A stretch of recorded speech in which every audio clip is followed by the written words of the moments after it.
Hi everyone, welcome to another live Q&A session. My name is Shakina and I'm from the education team at OET. I'm here to answer all of your OET questions. So if you've got one, don't feel shy. Put it in the chat wherever you're joining from. So whether you've joined us on Facebook or on YouTube, put it in the chat or the comment section, and I will have a look at your questions coming in, and will do my best to answer as many as possible in the next 60 minutes. There is no such thing as a silly question. We love hearing all of your questions, so all questions are welcome. And so it could be anything about reading, writing, listening, speaking, or anything else related to preparation in general that you want to ask about. Please do put it in the chat. And like I said, I'll do my best to answer as many as possible in the next 60 minutes. And I've got a few questions come in already, so I might dive right in. And I've got a question here from Mayan on YouTube. And Mayan saying, in the listening subtests, parts B and C on computer, are all the questions displayed on a single scrollable page, or do I need to click next to see the next question? So at OET, we're always looking at ways to improve your experience on test day. And so you might have noticed as a part of that some changes to the way the questions are presented for the OET test on computer. Now remember that the timing, the types of questions, the scoring, all of that stays the same. But yes, you are right. In terms of parts B and C, each question will be displayed on a separate page. So you see one question at a time, and you will need to click next to move to the next question. For listening part C, you can also see there'll be tabs on the left that will show you the question number, and you can click there as well to move to the next question. Now, if you are going to be taking the OET test on computer, a really good thing to do would be to try a sample test on our website. A sample test is a great way to get to know the format of the test, and the sample tests on our website for the OET test on computer show you the exact same functionality that you have when you take the test at a venue. Now, it's important to remember that there are some functions that are disabled on test day. They're locked down. So, for example, obviously, copy paste as a function, um, that doesn't work on test day because your computer is you know configured differently, but so it is available when you are practicing. So when you use a sample test on our website, it is available then, but it's important to remember to practice without that, so that you are very familiar and comfortable with how the test works, and also what you need to do while you're practicing. I'm going to put into chat our sample test page. Our sample test page will take you either to sample tests for OET on computer, or to sample tests for OET on paper. So which page you choose to go to depends on what test mode you're taking, obviously. And let me just put that in chat right now.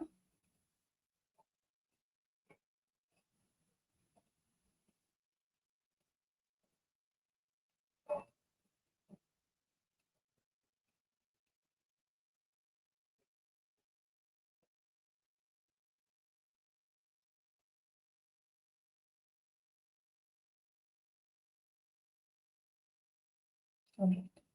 So I've got a question here from 7X on YouTube saying I got 30 in all my practice sessions from official materials, but nowadays um, the exam is hard. Are there any tips? And 7X, basically, you're saying in your previous comment that you failed reading in your first attempt. Um, so I can understand it's a bit disappointing when you don't get the scores that you want, especially when you know you've put in, work and effort towards getting those, towards your preparation. One thing to remember, and just for some of you who've not heard before or seen this advice on our website, we recommend that you get between 30, 31, 32 in your practice sessions, and that's what you're referring to here, when you're practicing with official samples to get a sense of or to feel confident that you're on the right track to getting a B. So there's a couple of things here. One is that you need to make sure that you are practicing with official practice tests. There might be a lot of tests floating on the internet that might look official and might say that they're official, but really the tests that you can trust are the ones that you get on our website, so on our sample test page, or in our store. So make sure that the tests that you've been practicing with are really official practice tests.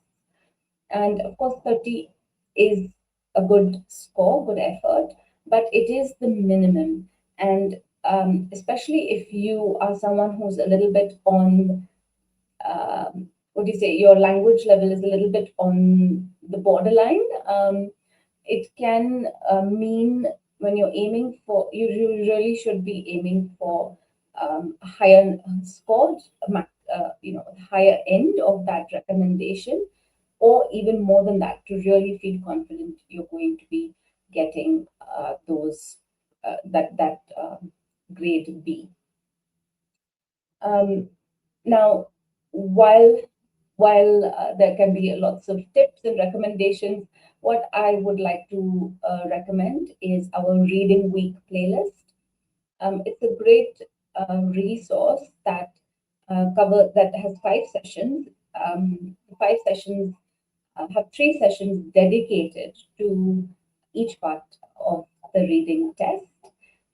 But there are 2 additional sessions that really talk about the skills that you need to work on and to improve to really see a difference in your score. Now, you'll see lots of tips there. And one of the ways that one recommendation that you have there is that you need to develop a daily reading habit. And there's lots of tips on how you can do that and incorporate that into your schedule with the Reading Week playlist. So I'm just going to put that into chat.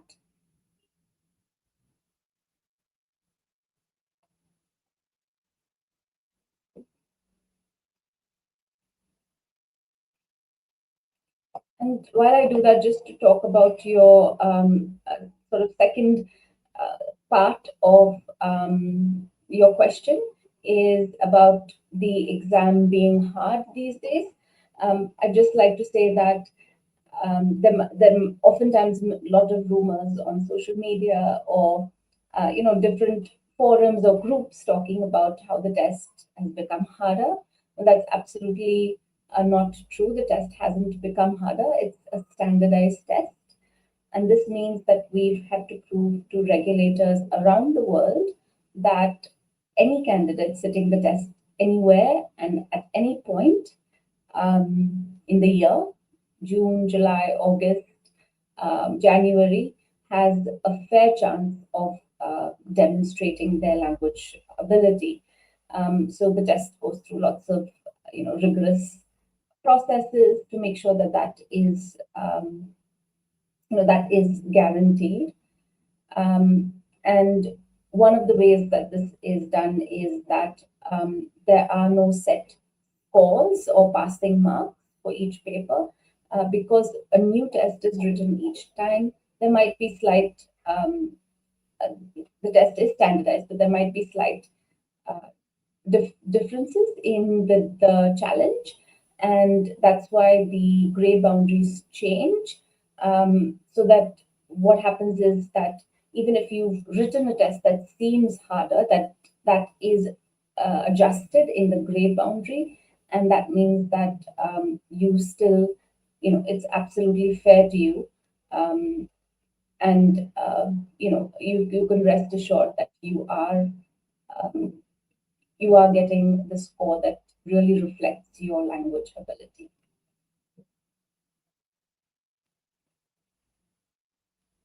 All right. Great. Some more questions on reading. I've got a question here from Manuchan, and they're asking, are there any strategies for reading part C? Yes, there are, and I'm going to just take your question off screen to bring up my tips here on reading part C. So the first tip to keep in mind is, remember you have 45 minutes between part B and part C. It's important how you manage your time between the sections.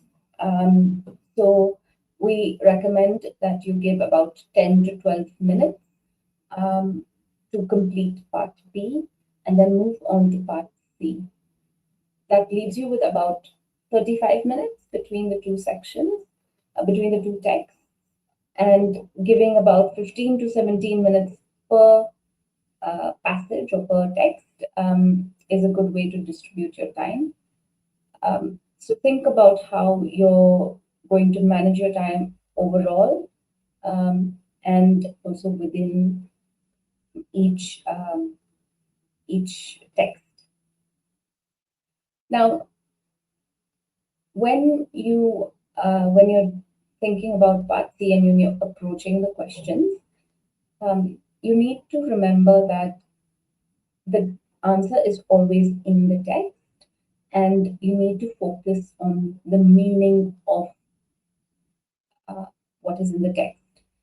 So instead of looking to find words from the text that are in the options, um, what you could call word matching or keyword matching, that's not a good strategy. What you need to do is you need to find evidence from within the text focused on meaning, um, that shows why the answer option is correct.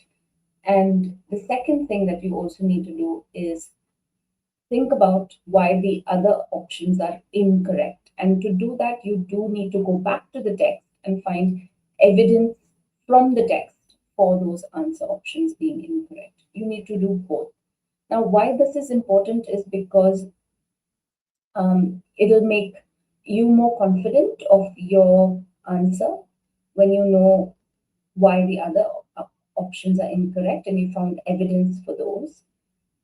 And while it might take a little bit of practice and getting used to do this mentally, eventually your brain will sort of start doing it automatically. So if you've got some time before your test, I'd suggest this is a good thing to try out, to look for evidence for both correct and incorrect options. Now, another way that will help you focus on the meaning of the text is to try and actually answer the question before looking at the answer options. Now, there are some questions in Part C which are complete questions, and this is a good strategy to use with those because you go to the text. So the method here is you cover the answer options or don't look at the answer options, read the question, understand the question, and go to the text and try and find the answer in your own words. So try and answer that question in your own words. Once you've got that, then you can go back to the answer options, have a look, and see which one matches what you kind of what you've got as your answer. This is really effective because the way that OET questions are designed is that they get you to think about the meaning of the text and think about different aspects of the text, like the reader's opinion, the writer's opinion or the writer's attitude, or another opinion presented in the text. And so it's really important for you to learn to focus on meaning. And this last step is a good way to learn and practice that a bit more.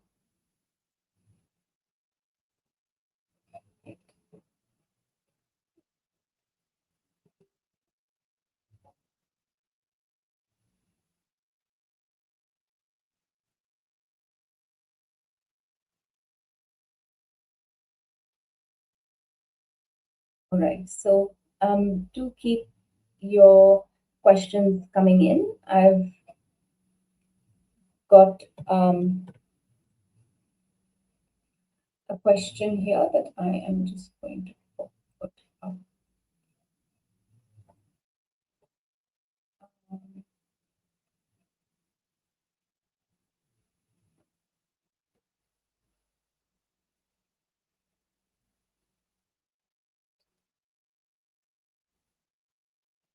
I've got a question here from Omar saying, when do I receive my OET result? Omar, I'm going to put into chat our book a test page where you'll see all of your test dates and the expected results publishing date.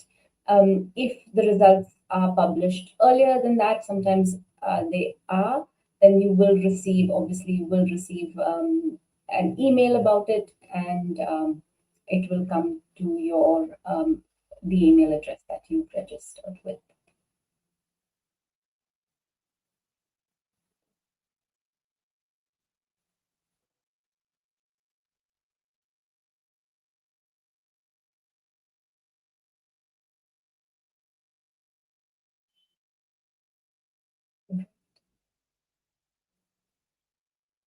I've got a question here from Neze on YouTube saying, what's the spelling difference that is acceptable? So this question, I'm guessing, is about listening part A, because in reading part A, as you might know already, your spelling must be 100% accurate. And all you need to do is just copy the answer exactly as it is from the text to your answer sheet or your question paper. Now, with listening part A, there is a little bit of flexibility, especially with words that aren't commonly known to healthcare professionals and um, the lay public both. So there is a little bit of flexibility, but I would like to emphasize that you should aim to spell 100% accurately in the listening subtest as well. Um, because a lot of the words there are words that will be known to both healthcare professionals and to lay people, to patients, and you are expected to spell those 100% accurately.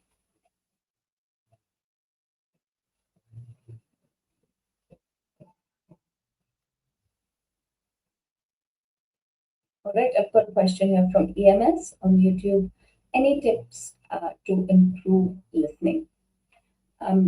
So I'm going to put in a resource that is very similar to our Reading Week resource, which is our Listening Week playlist. I'll share that in a minute. But one tip I'd like to um, give you is to do a lot of listening outside of OET practice tasks, practice tests. Often, when candidates think about improving listening, they might feel like taking practice tests um, are a good way to improve their listening skills, but they really aren't a great resource to improve listening skills because if you practice more practice tasks, you're actually getting better at practice tasks. You're not improving your listening skills. Once you improve your listening skills, you'll find that you do better at the practice tasks because you've spent time working on this skill. Now, a good way to do this is actually to listen to the kinds of things that you would hear in the listening test, um, that are real life, or they're taken from real life. So not OET tasks, but other, but real life audios and resources. For example, in part A, you know that it's a dialogue or it's a consultation between a patient and a healthcare professional. Um, the patient obviously does a lot more of the talking in part A, and there are lots of resources available on free platforms that show you a lot of everyday patient and healthcare professional conversations. So I'm going, like I said, I'm going to put in the reading listening week playlist that has some recommendations. Part B, for example, workplace communication. Again, medical dramas are a great way to listen to different conversations that take place in the workplace, in the healthcare workplace. So you could listen to those, take it up maybe without subtitles, so that you are focusing on listening. And then with part C, you have professional development sort of pieces where someone's talking, an expert's talking about a development or an update in their field. And it's sort of a formal presentation or an interview. So a podcast, for example, is a great sort of similar context of listening there, on a medical topic, obviously. So doing a lot more of listening to the kinds of things that are in the OET test, but not practice tasks, is a great tip that I can share with you. And as promised, I'm just going to put in the listening week uh, playlist into chat.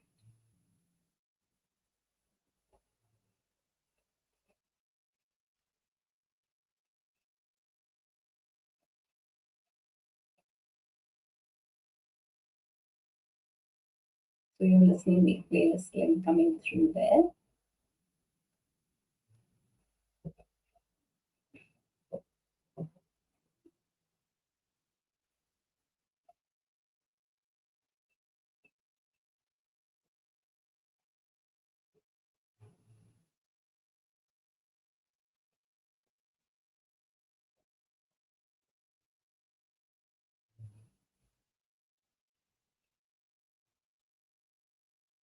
I'm just looking for some questions. I've got a question from Sanjeeva saying, reading I pass in on many occasions. I struggle with part C. No, I don't have time to complete uh, all of the questions. Okay, so Sanjeeva, as I've said, the reading playlist is a great resource to help with that. And it's got lots of tips on how you can improve your reading, and build a daily reading habit. I think, especially if you're finding that you don't have time to complete all of the questions, it could be that you need to take a few steps back, and stop taking some practice tasks, stop taking practice tests, and actually go and work on your reading skills in general. And the first and the last session of reading week is what I would recommend you go back and review and watch. That has lots of tips for you to, how, like I said, how to build a reading habit, a daily reading habit, and how to read different things that will help you improve your reading skills in general.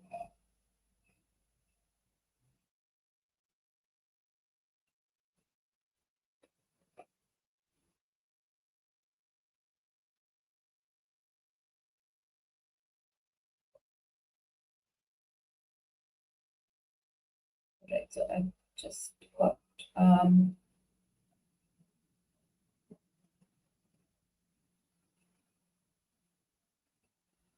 got a question here from 7x saying, I don't have any problems with part B and C, but I have difficulty in part A. So this is reading part A, specifically with lots of paraphrasing.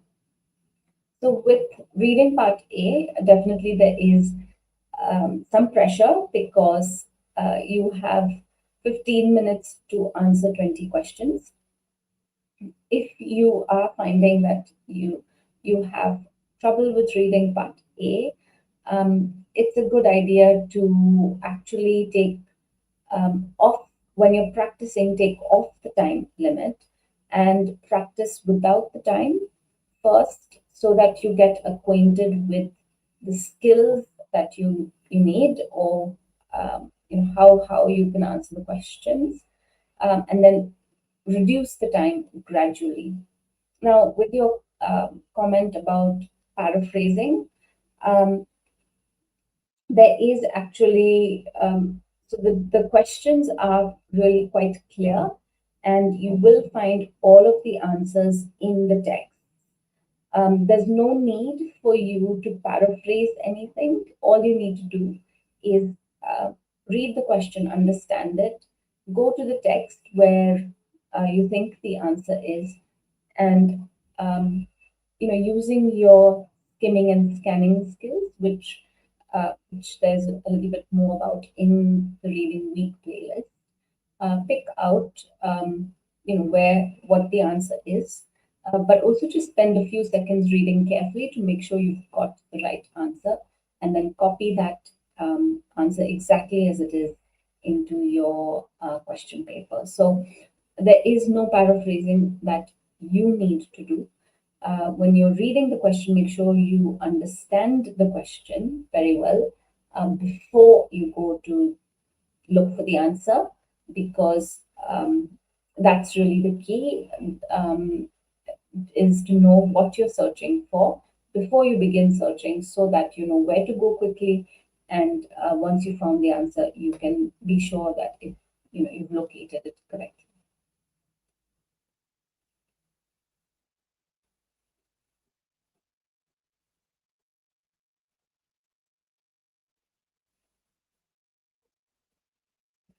Um,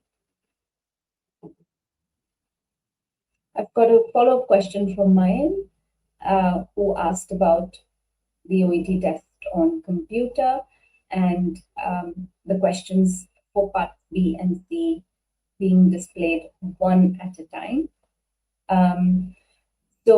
Mayan is saying that the trouble with not having all the questions on one page is that it will be harder to know when the speaker has moved to the next topic, or when you need to move on.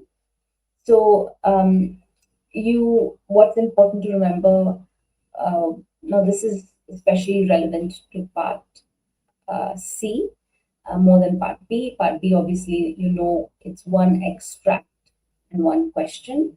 So once you've clicked next, you are going to the next extract and the next question, and that's totally unrelated to the previous one. With part C, of course, the questions are related to the same audio. So the way to get around this is to really use the 90 seconds reading time before the audio starts to highlight keywords in each question, and also making a mental note of the topic of each question, so that when you get to the in the audio, you have an idea of of that topic. Um, it's okay if you don't have time to read all of the options, answer options, while you're doing this in the 90 seconds reading time. Focus on understanding the questions, the topic, and that helps. Of course, with um, the interview type of audio, you will know when the interview signals the next question. But in a longer presentation, It is, of course, a bit harder, but speakers do use a signposting language to show that they're moving to the next point or the next topic. So being aware of these signposting markers will help you to know, when the question has moved on.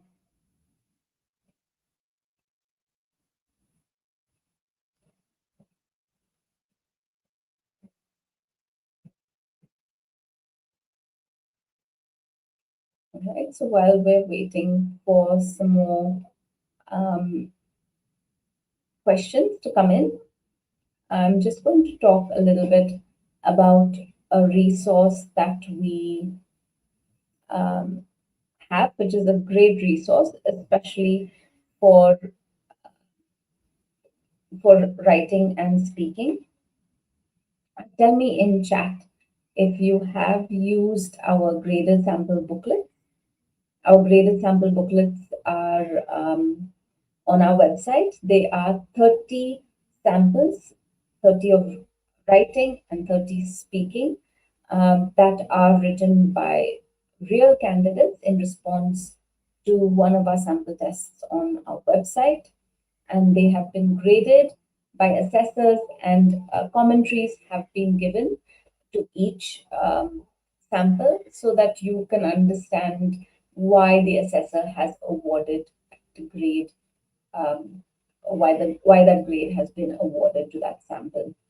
So these are a free resource, and you can download both the writing and speaking graded sample booklets from our website.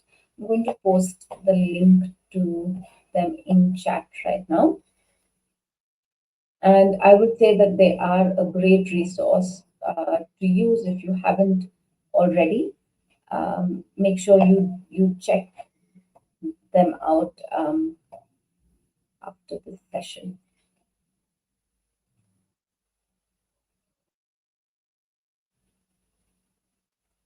And while I'm posting that in, I'll just say as well that um, they are a good way to understand what the strengths and weaknesses are of a sample, of a writing or a speaking sample. So you have, like I said, assessor commentary on those samples, and looking at those comments, you can have a look at your own writing and or speaking, and sort of understand where it stands, um, in terms of strengths and weaknesses, um, as well.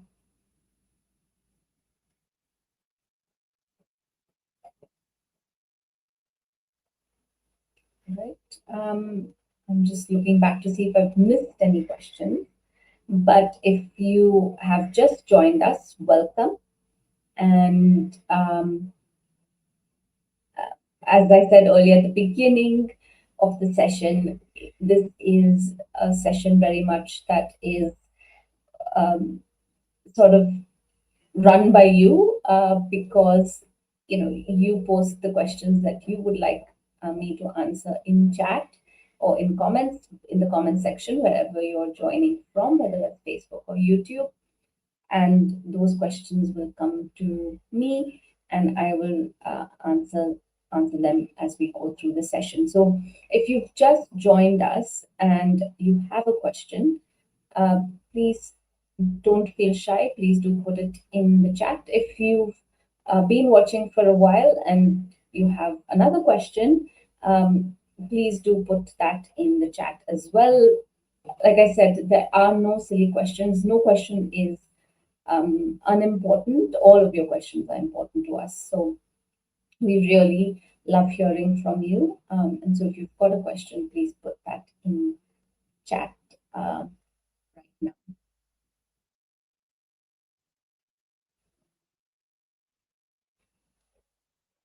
And I'm going to put in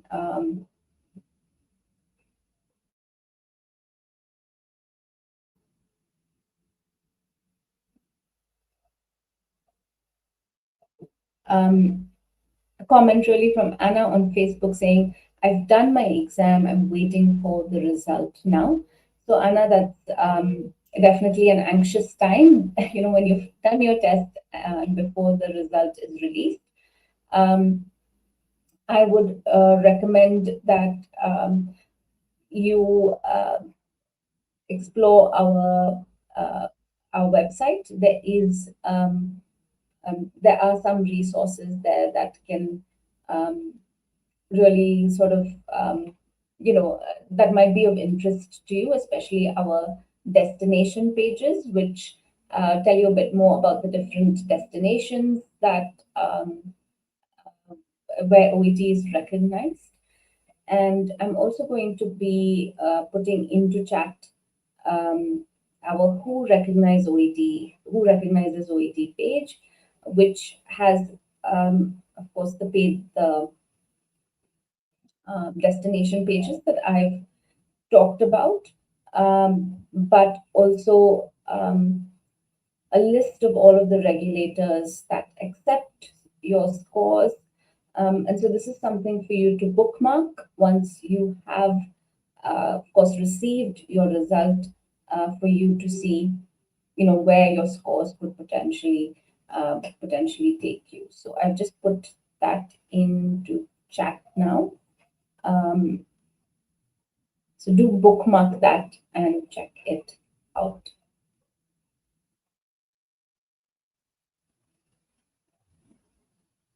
Right, so I can see a couple more questions have come in the last couple of minutes, which is great. I've got Eunice, who's asking how many essays are there in the writing task. So, Eunice, there are no essays in the OET writing task. There is only one letter that you need to write, and this letter is specific to your profession. So, if you're a nurse, you write a letter that is specific to nursing. If you're a physiotherapist, you write a letter based on case notes that are specific to physiotherapy, and so on. The letter that you write, like I said, is based on a set of patient case notes that are basically a patient's story, and the medical case notes. And there's a writing task, which is based on the case notes, which involves writing a letter, usually to another healthcare professional. So that is essentially the writing task. You have about you need to write the letter in about 180 to 200 words. The words themselves are not counted. It's more about what information you include in your letter for your reader to continue care for your patient.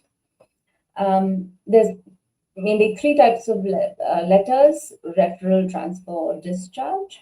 But really, the way that you approach the task and sort of understanding that you need to have for any of these types of letters is the same, which is you need to think about who is reading your letter, who's going to read your letter, and what do they need to know from the case notes to continue care for the patient mentioned in the notes. I'm going to put into chat a little blog article about the three types of OET letters, and the blog also does talk a little bit about how you need to approach the task, and also has a link to our writing guide, which is if as you go on to prepare, talks about the assessment criteria that is used to assess your letter and what you need to do to really get a good score in terms of the criteria. So just put that in the chat.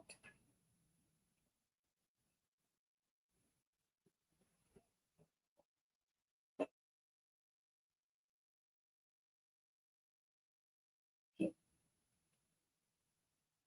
lovely.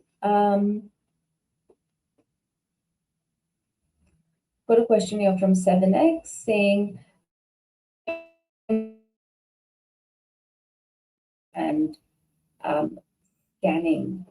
So, if you think about the questions, there are three kinds of questions that you have in reading part A. You have your matching questions, which are the first set of questions. Then you have gap fill or sentence completion questions, and you have short answer questions. These are the three question types. Now, the way that the test is designed is that the first set of questions, which is the matching questions, help you orient um, yourself to the four texts. So they give you an idea of what the four texts are about, what kind of texts they are, and what you can expect to find in them. And really, that's where you would employ. I wouldn't say that you use only skimming and only scanning, but of course, generally, when you are answering this first set of questions, you're using a lot more skimming because you're looking at headings, you're looking at if there's a table, for example, you're looking at what the title of each row is or each column is. um, if there's words in bold that are standing out to you, you're looking at those words rather than reading each line or each word on each line. And that's really what skimming is all about. And then, of course, as you go to the later questions, your your sentence completion and your short answer questions, you are, of course, scanning for specific information that you need to complete your answer. But you might also use skimming at that time as well. Um, so that's sort of the two main skills for reading part A. It's really not about how much time you spend, it's about how you work your way through the questions, and using both of those skills when you need to use them, depending on what you're answering. I'm going to put into chat our complete guide to reading part A, which is another excellent resource that talks a bit more about this, and just grabbing that link for you.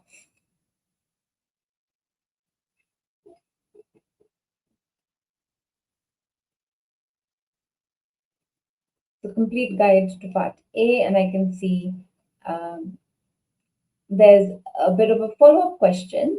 And is there any new reading material beyond the five samples? So, as I said a little earlier, if you really want to improve your reading skills, it's a good idea to read non OET practice test material, right? So, the complete guide to reading part A has some recommendations for the kinds of things that you can read to improve in this part. And you'll find there linked the complete guide to B and C as well. So, for example, in reading part A, reading everyday texts that you would at the workplace to carry out care for a patient, like dosage charts, treatment pathways, those are the kinds of things you can practice more with. For B, you would read more manuals, uh, memos, policy documents. Um, those are the kinds of things in part B.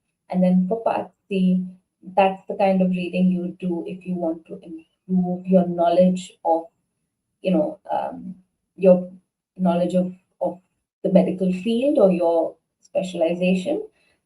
You'll read some articles of general medical interest. And those are the kinds of things that you can read more of to improve in part C. So it's not just about doing more practice tests, it is also about widening your reading to outside of those sample tests and practice tests. But of course, if you would like more sample tests or practice tests, they are available in our store. So I'm going to put a link to our store in chat, and that's where you can find paid resources that you can purchase. And one of them is our reading skills course, which is an excellent course if you would like to to practice with new sample tests that are different from the ones on the website.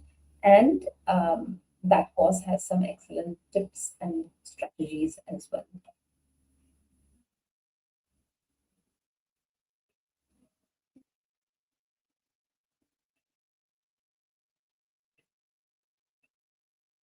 Okay.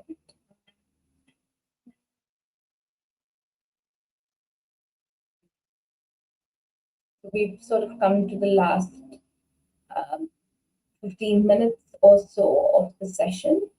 And like I've said, again, if you've got questions, please do post them in chat. And welcome if you've just joined us. It's not too late.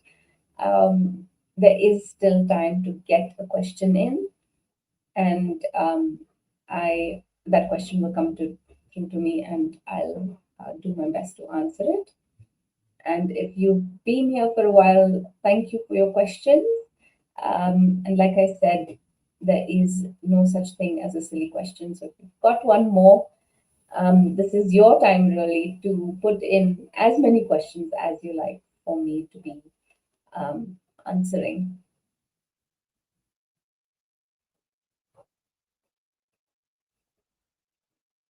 And while I'm doing that, just while I'm waiting for more questions to come in, I'm going to just share our ready page. Just talk about it a little bit and show you around in case that's something that you haven't seen yet. So if you go to our website, oet.com, you will come, you will see up top here different tabs. The Ready tab is the tab where we house all of our free preparation resources. And as you can see, um, there are prompts here. You can, of course, use those, but immediately there, you can see our OET Ready Study Guide available for you to download. And this is a great guide because there's a lot of preparation resources that are all in one place.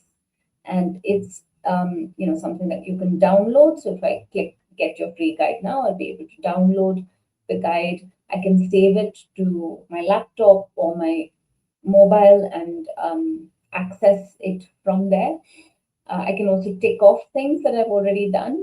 And so it's something that is a great resource that will help you not just link to the different resources, but also help you keep track. And there's dedicated sections for each part of the test. Of course, we also have our intro courses. So there is one for doctors, one for nurses, and one for allied health professionals. The intro courses are really simple, really accessible courses. They don't take really long to complete. I'd say about an hour or two, depending on how much time you spend on each resource, on how much time you spend interacting with the course. But they really help you understand what each part of the test is all about, and there's some great tips there. These are intro courses, but if you're someone who's been studying OET for a while, they're great courses to take anyway, just to refresh your understanding and also to understand how you should approach your preparation and how you should approach each part of the test. So I'd recommend these to both to you if you're new to OET, but also if you've been preparing for a while. We also have our booster course for speaking, which is an excellent course that talks about the different clinical communication criteria. And there's some really great activities there that you can try uh, that will really show you good examples of those criteria, um, that the assessors are looking out for. So there's lots here on this page, as you can see. There's also blogs, um, videos, and FAQs. So there is a lot on this ready page. And then, of course, if I go back to this tab up top, I can see there's more. So there's sample tests. Here you can find our sample tests for it on computer as well as on paper. You have our blogs. You have this page, which is another really great resource, which is our study with a teacher page.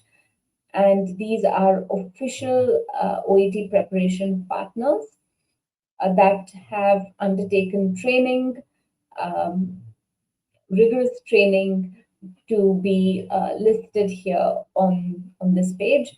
And they are definitely partners that we trust and we know that you can too. So I'm just scrolling to give you an idea, but you can search by country to find a preparation partner near you.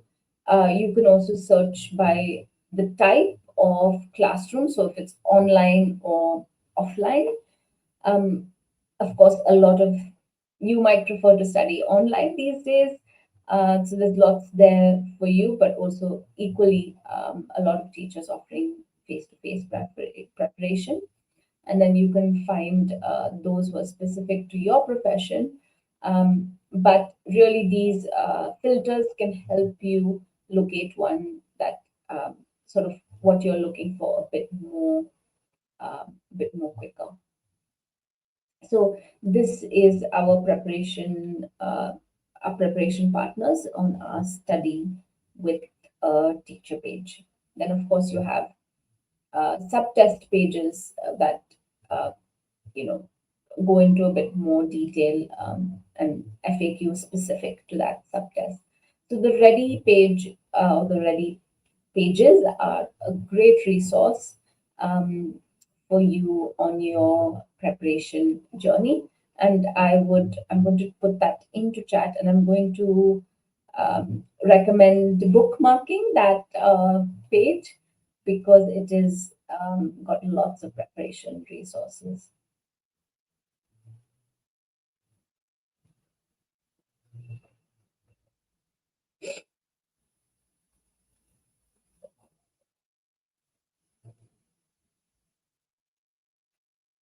Right. So in the meanwhile, I've got a few questions that have come in. I've got a question here from Joel from on YouTube saying, is there any immediate OET 3.0? So 3.0 or 2.0, these are often used to refer to updates or versions of OET. But often there's a lot of rumor that goes on social media about the test being updated. There is no immediate plans for the test to be updated anytime soon. If there is ever such an update, we do make sure that we're communicating this very much and well in advance. No one is going to be taken by surprise. And so this is something that you don't need to worry about. And like I said, there are a lot of rumors, and I can tell you that this particular rumor is definitely not true at all. If you would like to go to our website, the ready page that I just showed you, have a look at the sample tests there, all of the information there, all of the sample tests, the format of that sample test, and all of that is up to date, it's complete, and it will show you that there has been no change. And like I said, I show you that there's no immediate um, 3.0, as you've just heard.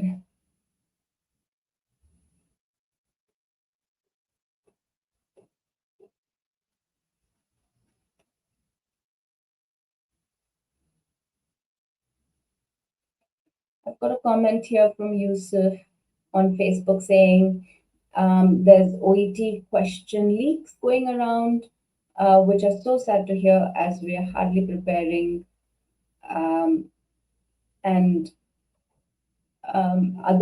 others who aren't preparing as hard perhaps are getting them easier. What would you say of those rumors?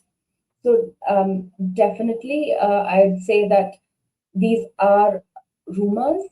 There are a lot of scams that candidates fall prey to, offering them um, questions before the test, offering them results, statement of marks. So different sorts of scams that happen. I would say to be very, very cautious and to stay away from these um, as far as possible. Um, we take test security very, very seriously, and if there is something that you would like to report, if you see something, then I'm just going to put in a link um, to a page on our website that you can use to report these sorts of scams and misleading activities that you come across. So I'm just going to put that in chat.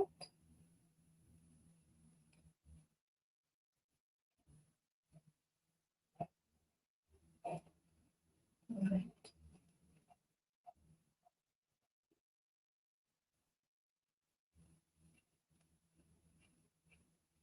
And then I think I've got a question here from Eunice again. How many sections are there in the speaking test? So Eunice, there are two role plays that you need to complete in the speaking test.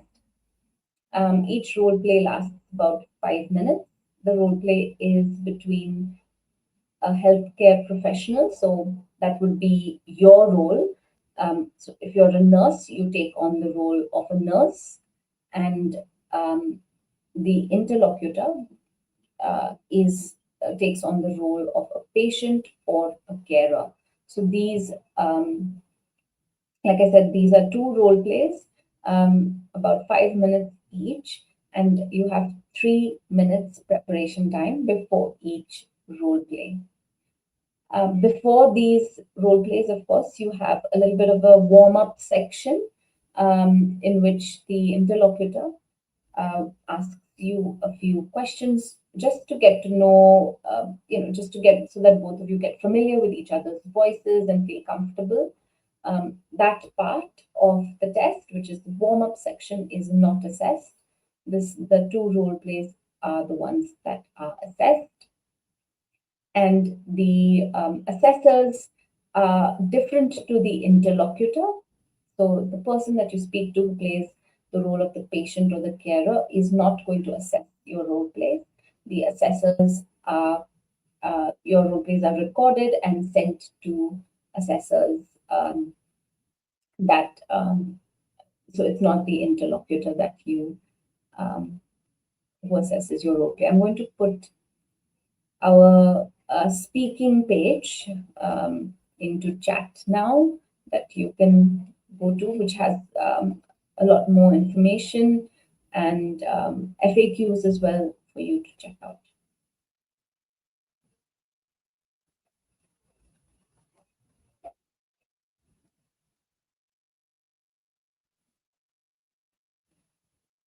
Um, I've got a question here from Tahir. saying OET listening strategies to clear the test. Tahir, I've put the OET listening week playlist into chat, which you can check. It is a really great resource that provides a lot of strategies. And let me just post that back into chat um, right now. And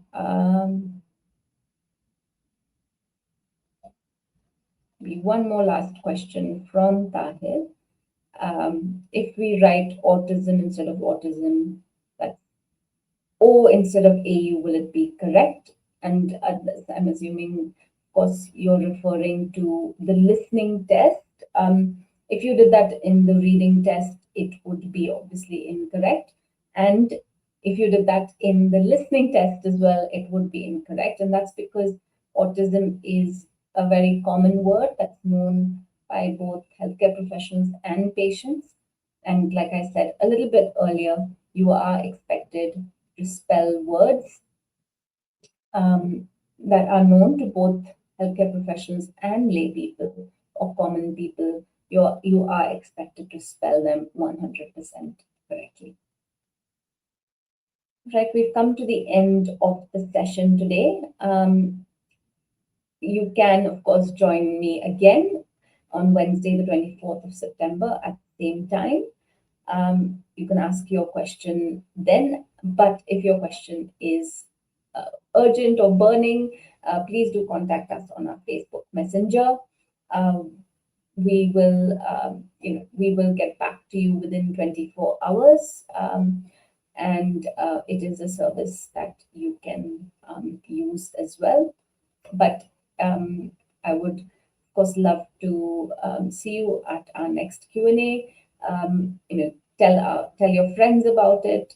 If they're preparing for OET, watch out for it on our YouTube channel or on our Facebook page. Thank you, everyone. Until next time, bye for now.